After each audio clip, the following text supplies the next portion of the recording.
Welcome to my YouTube channel understanding chemistry. आज हम बात करेंगे कोलार्श लॉ की, जो कि हमारा इलेक्ट्रोकेमिस्ट्री के अंदर एक काफ़ी इम्पोर्टेंट टॉपिक है।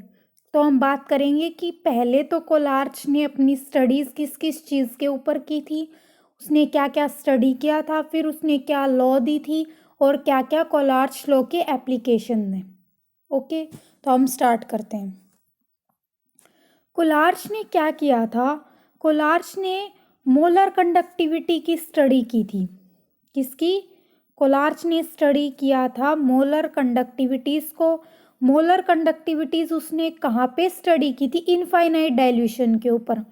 हमने बात की थी equivalent conductivity and molar conductivity की प्रीवियस वीडियो के अंदर।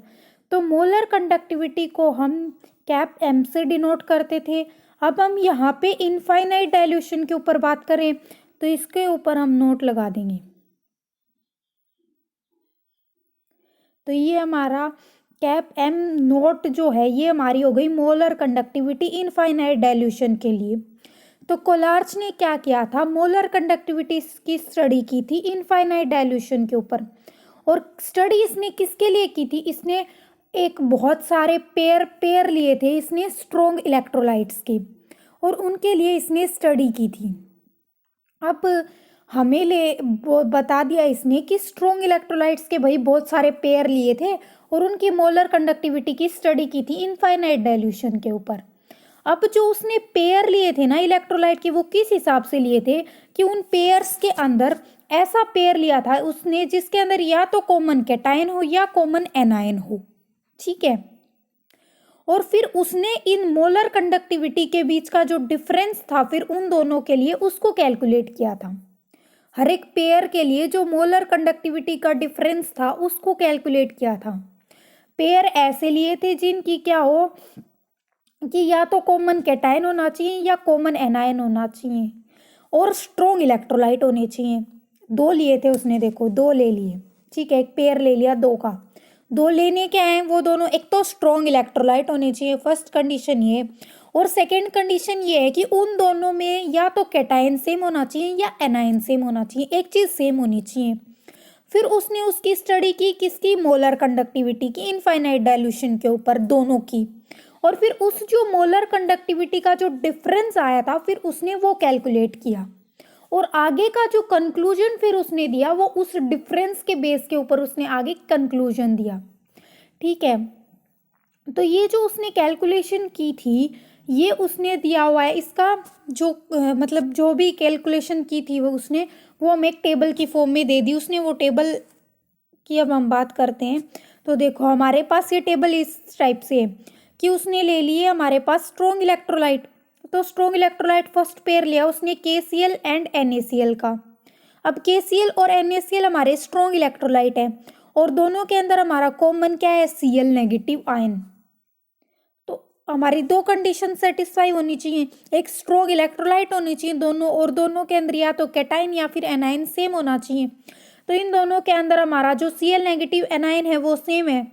फिर उसने बात की 298 केल्विन के ऊपर इनकी जो लिमिटिंग मोलर कंडक्टिविटी है उसकी वैल्यू। लिमिटिंग मोलर कंडक्टिविटी होती है उसकी, जो मोलर कंडक्टिविटी होती है हमारी इनफाइनाइट डाइल्यूशन के ऊपर, उसकी बात की। ठीक है। कैप एम नोट की बात की। तो KCl के लिए इसकी वैल्यू आती है 149.86 और NaCl के लिए 126.45, और ये इन दोनों का डिफरेंस आया हमारे पास 23.41। ठीक है।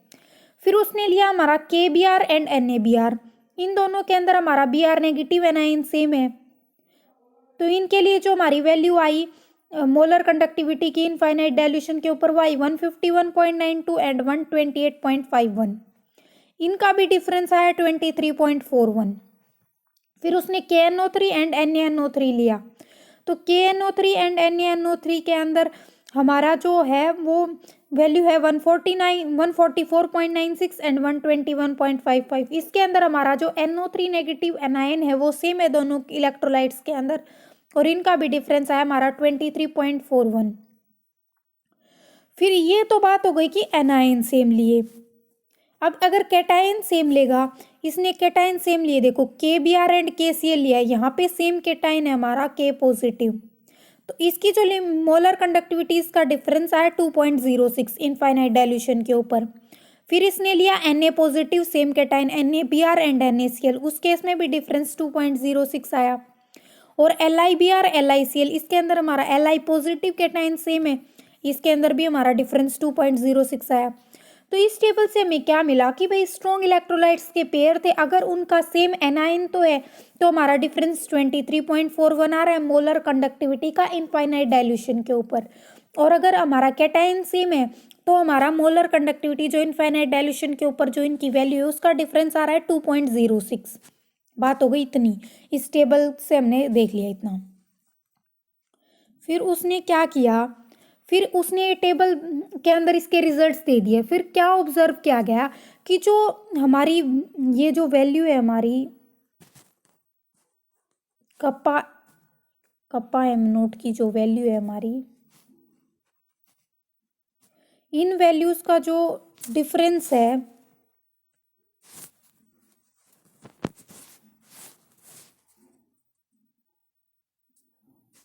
वो हमारे पास, अब हमने बोला कि सोडियम और पोटेशियम सॉल्ट्स हैं जिनका कॉमन एनायंस है वो सेम आया।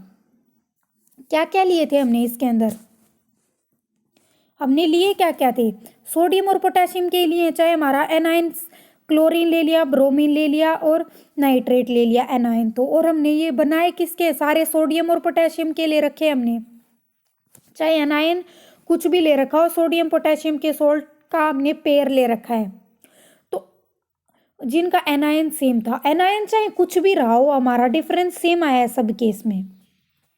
ठीक है, ऐसे ही हमने क्या बोला फिर कि इसने क्या किया, जो हमारी जो ये वैल्यू है हमारी मोलर कंडक्टिविटी की इनफाइनाइट डाइल्यूशन के ऊपर, इनकी वैल्यू में भी हमने सॉल्ट्स लिए जिनका एनायन तो डिफरेंट था और कैटायन कॉमन था, फिर उनका डिफरेंस भी सेम आया चाहे हमारा कैटायन कुछ भी हो, वो हमने क्या क्या लिए। अब नेक्स्ट के अंदर हमने क्या बोला था, हमारे यहाँ पे हमने कैटायन का पेयर, कैटायन सेम वाले पेयर्स ले रखे हैं, तो हमारे इन सॉल्ट्स के कैटायन चाहे कुछ भी हो इनका डिफरेंस भी सेम आया। ये हमारे क्लोराइड और ब्रोमाइड के सॉल्ट्स लिए थे हमने। ठीक है, इतना हो गया इसके अंदर। और हमने इस टेबल से और क्या हम बोल सकते हैं कि जो हमारा टेबल है उसके अंदर हम अगर Na पॉजिटिव आयन और K पॉजिटिव आयन की वैल्यू को भी माइनस कर दें तो वो भी सेम आएंगी, और जो हमारी Br नेगेटिव या Cl नेगेटिव आयन है वो वैल्यूज़ भी सेम आएंगी।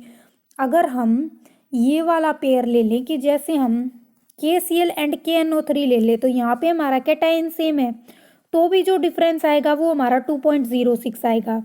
या फिर हम NaCl और NaNO3 ले ले, तो इस केस में भी हमारा कैटायन सेम है तो हमारा जो कंडक्टिविटी का डिफरेंस आएगा वो 2.06 आएगा।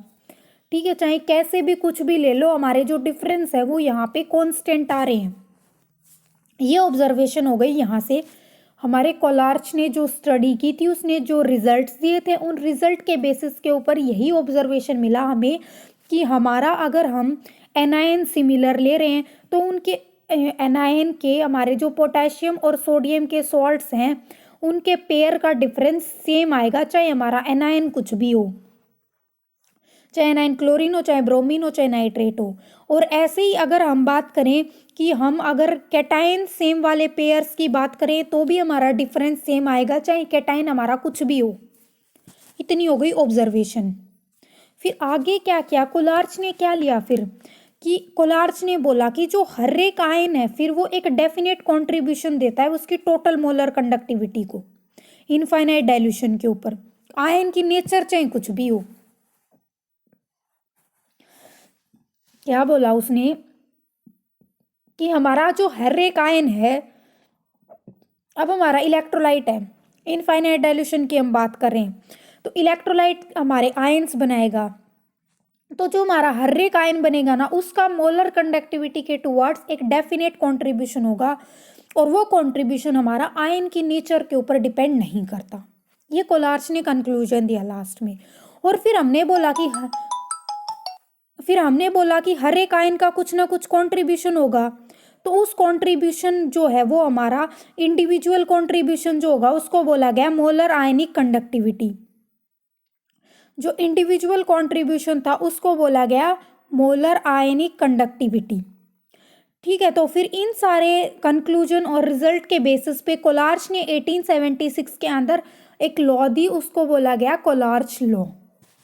तो कोलार्च लॉ की स्टेटमेंट की बात करें अब क्या है कि हमने बोला कि लिमिटिंग मोलर कंडक्टिविटी किसी भी इलेक्ट्रोलाइट की वो क्या होगी, वो उसके लिमिटिंग आयनिक कंडक्टिविटीज का सम होगी। लिमिटिंग आयनिक कंडक्टिविटी, अब कोई भी इलेक्ट्रोलाइट है वो हमें आयंस देगा, कैटाइन देगा और एनायन देगा। ठीक है, तो यहाँ पे हम लिमिटिंग मोलर कंडक्टिविटी की बात कर रहे हैं इलेक्ट्रोलाइट की, तो वो क्या होगी हमारी, वो हमारी होगी किसके इक्वल होगी, वो हमारे जो कैटायन और एनायन की आयनिक कंडक्टिविटी की आयनिक कंडक्टिविटी को हम लैम्डा से डिनोट करेंगे। तो ये हो गई हमारी लैम्डा नोट पॉजिटिव कैटायन की और लैम्डा नोट नेगेटिव हो गई एनायन की। तो इन दोनों लिमिटिंग मोलर कंडक्टिविटीज के सम के इक्वल होगी हमारी लिमिटिंग आयनिक कंडक्टिविटी के सम के इक्वल होगी हमारी लिमिटिंग मोलर कंडक्टिविटी उस इलेक्ट्रोलाइट की। और उसको किस चीज़ के साथ मल्टीप्लाई करेंगे, हम इन आयनिक कंडक्टिविटी के साथ में हम लेंगे कि कितने नंबर ऑफ आयंस प्रेजेंट हैं उस इलेक्ट्रोलाइट की वन फॉर्मूला यूनिट के अंदर। कि हमने बोल दिया कि एक्स ये हैं और वाई ये हैं, ये किसके लिए बात कर रहे थे हम, हमारा इलेक्ट्रोलाइट है A X and B Y. अब जब हम A X and B Y electrolyte की लिमिटिंग मोलर कंडक्टिविटी या molar conductivity at infinite dilution की बात करेंगे तो वो हमारी आएगी किसी भी इलेक्ट्रोलाइट के लिए, वो क्या होगी, उसके जो लिमिटिंग आयनिक कंडक्टिविटी होंगी कैटायन और एनायन की, उनका सम, और उनको हम मल्टीप्लाई कर देंगे किसके साथ, कि number of one formula unit of electrolyte के अंदर कितने कैटायन प्रेजेंट है, उसको तो कैटायन के आयनिक कंडक्टिविटी के साथ मल्टीप्लाई कर देंगे, और उस one formula unit of electrolyte के अंदर कितने एनायन प्रेजेंट है उसको हम एनायन की लिमिटिंग आयनिक कंडक्टिविटी के साथ मल्टीप्लाई कर देंगे, तो वो दे देगा हमारी जो लिमिटिंग मोलर कंडक्टिविटी है इलेक्ट्रोलाइट की वो।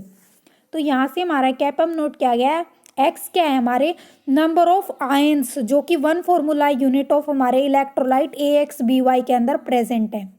तो हमारा ए है कैटाइन, वो एक्स प्रेजेंट है वन फॉर्मूला यूनिट के अंदर, और बी है हमारा एनाइन, वो उनका नंबर है वाई वन फॉर्मूला यूनिट के अंदर। तो यहाँ से आ गया X lambda naught positive plus Y lambda naught negative. ये lambda naught positive and lambda naught negative है हमारी limiting ionic conductivity of cation and anion. तो ये हो गई कोलार्च लॉ की स्टेटमेंट की बात। अब अगर हम मोलर कंडक्टिविटी की टर्म्स में बात कर रहे थे, अगर इक्विवेलेंट कंडक्टिविटी की टर्म्स में बात करें तो हमारी जो होगी इक्विवेलेंट कंडक्टिविटी इनफाइनाइट डाइल्यूशन के ऊपर वो किसके इक्वल आएगी, वो आएगी हमारी दो वैल्यूज़ के सम के इक्वल, जो हमारी डिपेंड करेंगी कैटायन के ऊपर और एनायन के ऊपर। सम आएगा यहाँ पे उन दो वैल्यूज़ का जो डिपेंड करेंगे हमारी कैटायन वाली एक तो, और एक हो जाएगी हमारी एनायन वाली। ठीक है, इसके सम के इक्वल आएगी।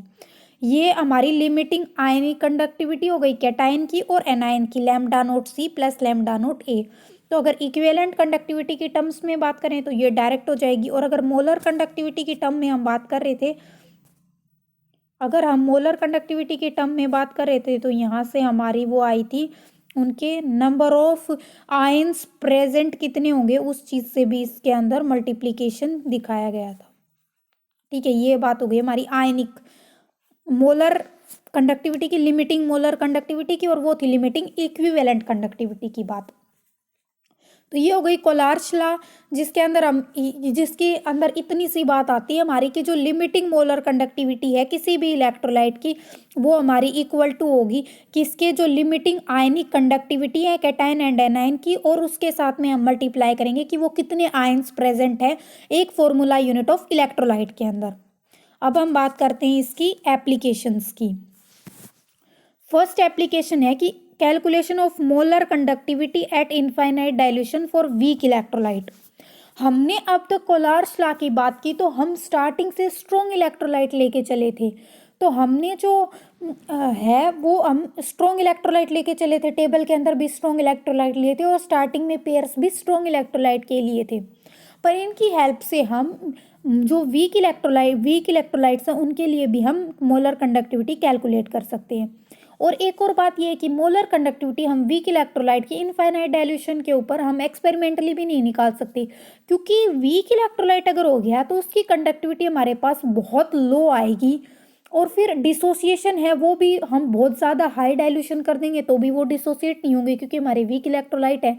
तो फिर उनकी इनफाइनाइट डाइल्यूशन के ऊपर जो मोलर कंडक्टिविटीज़ की वैल्यू है वो निकालना काफ़ी डिफिकल्ट टास्क है। इसके लिए हम इनफाइनाइट डाइल्यूशन के ऊपर हम कोलार्च लॉ की हेल्प से निकाल सकते हैं। ठीक है, अगर हम माने वीक इलेक्ट्रोलाइट की बात करें तो हमें पता है कि हमारा एसिटिक एसिड CH3COOH एक वीक इलेक्ट्रोलाइट है। अगर इसके लिए हम बात करें तो कोलार्च लॉ के अकॉर्डिंग इसकी क्या आएगी, अगर हम बात करें ये हम निकाल रहे हैं CH3COH की, तो हमारा CH3COH किसके इक्वल होता है, इसके अंदर जो हमारा कैटाइन बनेगा वो तो बनेगा H पॉजिटिव और हमारा एनाइन बनेगा CH3CO नेगेटिव। तो इन दोनों का अगर हम सम कर दें, इनकी आयनिक कंडक्टिविटी का सम कर दें तो हमारे पास इसकी molar conductivity, limiting molar conductivity की वैल्यू आ जाएगी। और इस इक्वेशन को हमने कैसे अराइव किया कि हमने ये सीधी सीधी ये इक्वेशन दे दी। अब ये इक्वेशन हमने निकाली कैसे है, तो इस इक्वेशन को निकालने के लिए हम क्या करेंगे, इस इक्वेशन को हमने निकाला कैसे था कि हमने क्या लेंगे, हम स्ट्रॉन्ग इलेक्ट्रोलाइट का इनफाइनाइट डाइल्यूशन कंसीडर करके चलेंगे। पहले स्ट्रॉन्ग इलेक्ट्रोलाइट क्या क्या ले लेंगे, ऐसे इलेक्ट्रोलाइट्स जिनके आपस में एडिशन से हमें ये CH3COH मिल जाए। तो इसके लिए हम क्या ले लेंगे, कौन कौन से इलेक्ट्रोलाइट ले लिए इन्होंने, KCl ले लिया और HCl ले लिया और एक ले लिया हमारा CH3COOK। ठीक है, अब देखो हमारा KCl किस फॉर्म में डिसोसिएट होगा, K positive Cl negative, HCl हमारा H पॉजिटिव Cl नेगेटिव, यहाँ पे CH3CO नेगेटिव K पॉजिटिव। तो यहाँ पे हमारा एक तो क्या है, KCl है। अब तो KCl की जो हमारी लिमिटिंग मोलर कंडक्टिविटी होगी वो किसका सम होगी, वो हमारी आयनिक कंडक्टिविटी का सम हो जाएगी। KCl के अंदर जो हमारी लिमिटिंग मोलर कंडक्टिविटी होगी वो हमारी इसके इक्वल हो जाएगी कि ये हमारी K पॉजिटिव वाली और कप्पा नोट Cl नेगेटिव वाली इसके इक्वल हो जाएगी।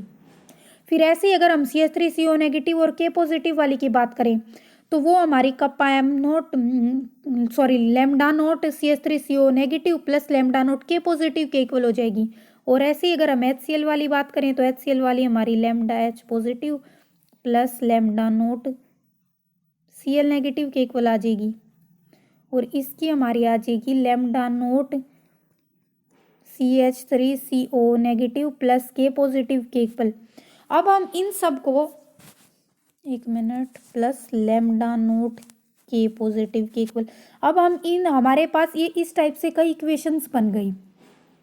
तो अब हमें कैलकुलेट क्या करना है, हमारा CH3COH के अंदर हमें रखना क्या क्या है। अब हम CH3COOH की बात करें तो हमें सिर्फ इतनी चीज़ें रखनी है, CH3CO नेगेटिव और H पॉजिटिव रखना है बस। तो फिर हम ऐसा क्या करें, इनको आपस में एडिशन और सब्सट्रैक्शन इस टाइप से करेंगे कि बाकी सारी टर्म्स कैंसिल हो जाएं और सिर्फ हमारी CH3CO नेगेटिव वाली और हमारी H पॉजिटिव वाली वैल्यूज़ बच जाएं। ठीक है, अब देखो हमें ये रखनी है तो CH3CO negative plus lambda note K positive ये रख लेंगे। ठीक है, फिर इसमें हम अब हमारा यहाँ पे लैम्डा नोट K पॉजिटिव है तो इसमें से इसको माइनस कर देंगे तो हमारा यहाँ से क्या हो जाएगा, minus lambda note K positive. रुको हम एक बार इसको लिख लेते हैं फिर पूरी अच्छे से। यहाँ पे क्या होगी, अब सबसे पहले हम बात करेंगे हमारी कौन सी थी, लैम्डा नोट CH3CO नेगेटिव वाली और इसके प्लस में थी हमारी लैम्डा नोट K पॉजिटिव वाली। फिर हमारी दूसरी क्या क्या थी, एक तो थी लैम्डा नोट K पॉजिटिव और इसके प्लस में थी हमारी लैम्डा नोट Cl नेगेटिव, ये थी। अब ये इसमें प्लस करने की बजाय अगर हम इसमें से माइनस कर दे तो ये दोनों टर्म्स माइनस की हो गई। तो यहाँ से लैम्डा नोट K पॉजिटिव एक माइनस का एक प्लस का आपस में कैंसिल आउट हो गई। फिर इसके साथ साथ हमारे पास और क्या था, हमारे पास HCl भी था, तो लैम्डा नोट Cl की ले ली और लैम्डा नोट हमने लेनी थी H पॉजिटिव की और Cl नेगेटिव की, दोनों लेनी थी। इसको हम प्लस में रख लेंगे। तो अब एक हमारा माइनस का Cl नोट हो गया, एक प्लस का Cl नोट वाली हो गई, तो ये दोनों आपस में कैंसिल हो जाएंगी। तो यहाँ से हमारी कौन कौन सी टर्म बच गई, ये बच गई एक और ये बच गई, यही दोनों तो हमें चाहिए थी। तो ऐसे हम कैलकुलेट कर लेंगे। तो यहाँ से हम क्या बोल सकते हैं कि हमारी जो लिमिटिंग मोलर कंडक्टिविटी है CH3COOH की, वो क्या आएगी, जब हम लिमिटिंग मोलर कंडक्टिविटी CH3COO के उसमें ऐड कर दे लिमिटिंग मोलर कंडक्टिविटी HCl की और उसमें से माइनस कर दे लिमिटिंग मोलर कंडक्टिविटी KCl की, तो हमें मिल जाएगी लिमिटिंग मोलर कंडक्टिविटी CH3COOH की। तो यहाँ से हम कोलार्च लॉ जो हमारी स्ट्रॉन्ग इलेक्ट्रोलाइट्स की है उसकी हेल्प से हम हमारे वीक इलेक्ट्रोलाइट्स की मोलर कंडक्टिविटी कैलकुलेट कर सकते हैं। ये थी हमारे पास फर्स्ट एप्लीकेशन। अब हम बात करते हैं सेकेंड एप्लीकेशन। सेकेंड एप्लीकेशन क्या है इसकी, calculation of degree of dissociation. हमें पता है कि भाई कोई भी इलेक्ट्रोलाइट है वो डिसोसिएट होगा तो उसकी मोलर कंडक्टिविटी है वो हमारी इंक्रीज होगी डाइल्यूशन के साथ, क्योंकि अगर हम डाइल्यूशन करेंगे तो हमारा डिसोसिएशन इंक्रीज होगा। तो जो मोलर कंडक्टिविटी है इनफाइनाइट डाइल्यूशन के ऊपर वो मैक्सिमम होनी चाहिए, क्योंकि हमारी डाइल्यूशन के साथ डिसोसिएशन बढ़ रहा है तो हमारी मोलर कंडक्टिविटी भी बढ़ रही है। पर जो डिसोसिएशन है वो हमारा इनफाइनाइट डाइल्यूशन के ऊपर ऑलमोस्ट कंप्लीट हो जाता है कि भाई इससे ज़्यादा हमारे आयंस और डिसोसिएट नहीं हो सकते। तो जो हम हमारी मोलर कंडक्टिविटी की बात करें किसी भी कंसंट्रेशन के ऊपर, तो वो हमारी क्या होगी, वो हमारी ये तो हो गई किसी भी कंसंट्रेशन के ऊपर मोलर कंडक्टिविटी, और हमारी जो मोलर कंडक्टिविटी है इनफाइनाइट डाइल्यूशन के ऊपर, तो फिर जो हम इन दोनों का जब रेशियो ले लेंगे ना वो हमारा दे देगा हमें डिग्री ऑफ डिसोसिएशन। अगर हम हमारी मोलर कंडक्टिविटी किसी भी कंसंट्रेशन के ऊपर और हमारी लिमिटिंग मोलर कंडक्टिविटी या फिर हम बोल सकते हैं कि हमारी मोलर कंडक्टिविटी इनफाइनाइट डाइल्यूशन के ऊपर उन दोनों का रेशियो ले लेंगे तो हमें मिल जाएगा हमारा डिग्री ऑफ डिसोसिएशन अल्फा। ठीक है, और ये जो रिलेशनशिप है ये वीक इलेक्ट्रोलाइट्स के लिए भी काम करता है। और वीक इलेक्ट्रोलाइट्स के लिए हमें पता है हमारी लिमिटिंग मोलर कंडक्टिविटी हम कैसे कैलकुलेट करेंगे, वो हमने हमारी जो फर्स्ट एप्लीकेशन थी उसके अंदर पढ़ ली थी। तो क्या होता है कि हमें पता है कि इलेक्ट्रोलाइट जब हम डाइल्यूशन करते हैं वैसे वैसे मोलर कंडक्टिविटी इंक्रीज होती जाती है, क्योंकि आयंस का डिसोसिएशन इंक्रीज होता है और इनफाइनाइट डाइल्यूशन के ऊपर आके हमारी मोलर कंडक्टिविटी मैक्सिमम होगी, क्योंकि वहाँ पे डिसोसिएशन हमारा कंप्लीट हो चुका होता है। तो फिर हम जो मोलर कंडक्टिविटी का किसी भी कंसंट्रेशन के ऊपर और मोलर कंडक्टिविटी इनफाइनाइट डाइल्यूशन के ऊपर इन दोनों का रेशियो ले लेंगे तो हमें वो दे देगा हमारी डिग्री ऑफ डिसोसिएशन अल्फा। ये हो गई सेकेंड एप्लीकेशन। अब हम बात करें थर्ड एप्लीकेशन की, तो हमें किसी भी वीक इलेक्ट्रोलाइट के लिए डिसोसिएशन कांस्टेंट कैलकुलेट कर सकते हैं, किससे, हम कोलार्च लॉ की हेल्प से। अब हमें पता है कि हमने डिग्री ऑफ डिसोसिएशन हमारी अल्फा कैलकुलेट कर ली थी। अब डिग्री ऑफ डिसोसिएशन हमने कैलकुलेट कर ली तो हम हमारा डिसोसिएशन कांस्टेंट जो के होता है वो कैलकुलेट कर सकते हैं। तो के की वैल्यू क्या होती है हमारे पास, वो होती है C alpha square into 1 minus divide by 1 minus alpha. C alpha square divide by 1 minus alpha होती है।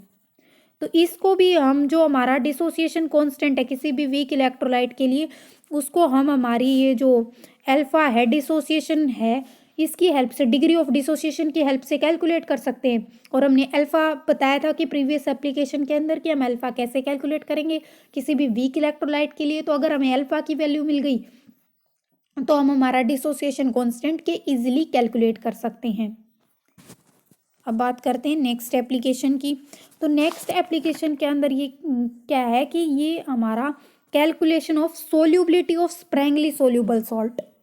अब हमारे पास कुछ ऐसे सॉल्ट्स भी होते हैं जो कि पानी में बहुत कम मात्रा में डिसॉल्व होते हैं, उनको हम स्प्रैंगली सोल्यूबल सॉल्ट बोलते हैं। फॉर एग्जांपल जैसे हम सिल्वर क्लोराइड की बात करें या फिर बेरियम सल्फेट की बात करें या फिर लेड सल्फेट की बात करें, तो ये जो सॉल्ट्स है हमारे पास ये पानी के अंदर हमें पता है जब हम हमारा NaCl वाटर के अंदर डिज़ोल्व करते हैं, ये रेगुलरली बेसिस पे होता रहता है घर पे, हम अगर NaCl डिज़ोल्व करें वाटर के अंदर तो वो कम्प्लीटली डिज़ोल्व हो जाता है।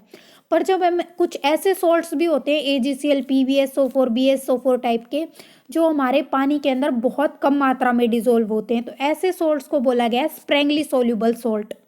और सोल्यूबिलिटी क्या होती है, वो किसी चीज़ के अंदर कितना डिजोल्व होते हैं उसको हम सोल्यूबिलिटी बोलते हैं। तो अब जो हमारे सॉल्यूशन, ये जो सॉल्ट्स हैं वो बहुत कम मात्रा में डिजोल्व होते हैं, तो उनके सॉल्यूशंस को हम बोल सकते हैं कि भाई बहुत डाइल्यूट सॉल्यूशन होगा, क्योंकि उसकी कंसंट्रेशन तो बहुत कम होगी हमारे सॉल्यूशन के अंदर, क्योंकि वो तो डिजोल्व ही नहीं हो रही। तो हमारा यहाँ पे सोल्यूट जो है वो हमारा सॉल्ट है, तो अब हमारा सोल्यूट बहुत कम डिजोल्व हो रहा है, सोल्यूट कम मात्रा में प्रेजेंट है, तो हमारा डाइल्यूट सॉल्यूशन होगा। तो अगर ऐसे सॉल्यूशंस की कंसंट्रेशन जो है वो हमारी उसकी सोल्यूबिलिटी के इक्वल होगी, तो फिर उसकी हमें अगर स्पेसिफिक कंडक्टिविटी या मोलर कंडक्टिविटी निकालनी है, तो वो हम कैसे निकालते हैं कि इसकी जो कंसंट्रेशन है, फिर हमने क्या बोला, वो सोल्यूबिलिटी के इक्वल होगी। तो हमें पता है कि हमारी जो मोलर कंडक्टिविटी थी उसकी वैल्यू क्या आई थी, यहाँ से वो आई थी हमारी कप्पा इंटू 1000 अपॉन मोलरिटी आई थी, मोलरिटी आई थी।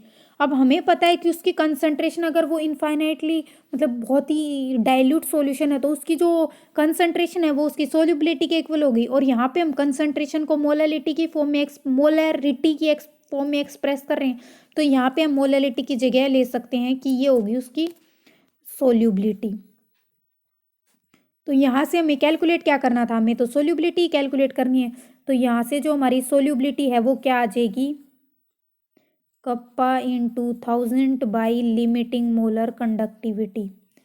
ये हम बात कर रहे हैं AgCl BsO4, तो ये भी हमारे वीक इलेक्ट्रोलाइट्स हैं, और इनके लिए वीक इलेक्ट्रोलाइट या स्ट्रॉन्ग इलेक्ट्रोलाइट के बेसिस के ऊपर हम इनकी जो लिमिटिंग मोलर कंडक्टिविटी है उसकी वैल्यू कोलार्च लॉ की हेल्प से कैलकुलेट कर सकते हैं।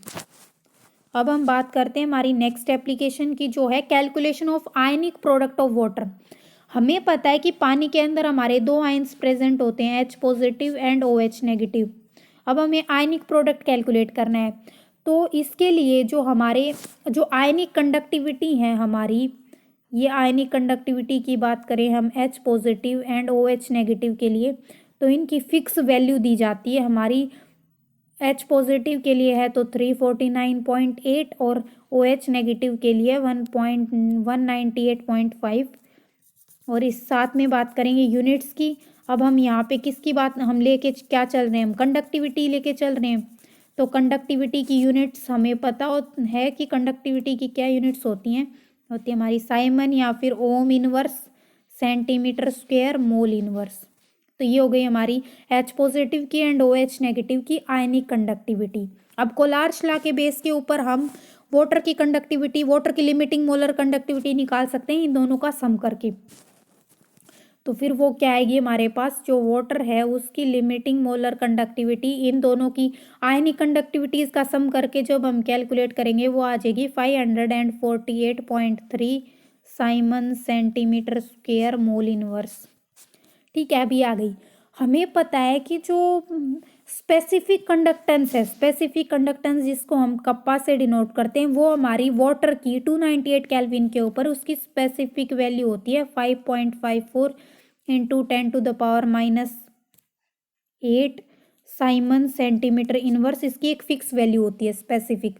तो हमें पता है कि हमारी जो लिमिटिंग मोलर कंडक्टिविटी है वो होती है कप्पा इंटू 1000 बाई मोलरिटी, और मोलैरिटी हम H पॉजिटिव या OH नेगेटिव के लिए फिर यहाँ से मोलैरिटी की वैल्यू निकाल लेंगे, क्योंकि हमारे पास कप्पा भी है और लैम्डा नोट भी है, तो इस केस में मोलैरिटी आ जाएगी। अब मोलैरिटी आ गई हमारे पास, तो हमें पता है कि जो आयनिक प्रोडक्ट होगा वाटर का वो क्या होता है हमारा KW होता है, और वो किसके इक्वल होगा, हमारा H पॉजिटिव की कंसंट्रेशन के एंड OH नेगेटिव की कंसंट्रेशन की। हम मोलैरिटी निकाल रहे हैं, उसका मतलब क्या है कि हम कंसंट्रेशन निकाल रहे हैं, तो उसके अंदर H positive and OH negative दोनों आयंस की कंसंट्रेशन आ जाएगी। तो आयनिक प्रोडक्ट क्या होगा, H पॉजिटिव की कंसंट्रेशन इंटू OH नेगेटिव की कंसंट्रेशन, दोनों को मल्टीप्लाई कर देंगे तो हमारा वाटर का जो आयनिक प्रोडक्ट है उसकी वैल्यू आ जाएगी। और वो वैल्यू यहाँ से क्या आएगी हमारे पास, वो वैल्यू आ जाएगी हमारी 1.02 इंटू 10⁻⁻14। ये वैल्यू आ जाएगी हमारी आयनिक प्रोडक्ट ऑफ वाटर की। तो ये थी हमारी क्या कोलार्च लॉ की स्टेटमेंट एंड उसकी 5 एप्लीकेशंस क्या क्या थी इसकी applications? Calculation of molar conductivity at infinite dilution of weak electrolyte, second calculation of degree of dissociation, third calculation of dissociation constant of weak electrolyte, fourth calculation of solubility of sparingly soluble salt, fifth calculation of ionic product of water. In applications से related problems भी होती हैं। अगर आपको उनसे related problem solve करके देखना, अगर कोई डाउट आ रहा है तो आप कमेंट्स में पूछ सकते हैं। ये बात हो गई हमारी कोलार्च लॉ एंड उसकी एप्लीकेशंस की। आज के लिए इतना ही। Thank you.